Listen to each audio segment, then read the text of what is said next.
پتندی میں د مرمۍ زخم قبول دی، پتندی میں د مرمۍ زخم قبول دی او پیغله نه یم چې خالونه به مې وران شي. مولوی صاحب صحیح لګی یم که نه؟ تاسو خان دی چې لس بېدبي وشي.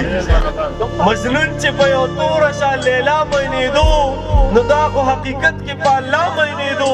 معشوق چې په طایف کې په سرو وینو لمبېدو، عاشق به نو بیا څنګه په بل چا مینېدو. د چا پیشنګوي وه چې تکمیل ته رسېده، حسین چې په میدان کربلا مینېدو. دا راز و که لالچ و که حکمت و که سبق، آدم علیه السلام چې په هوا مینېدو. تا ویل په ما مین شو، تا ویل په ما مین. دا یو مجیب زلمی به په چا چا مینېدو، دا یو مجیب زلمی به په چا چا مینېدو.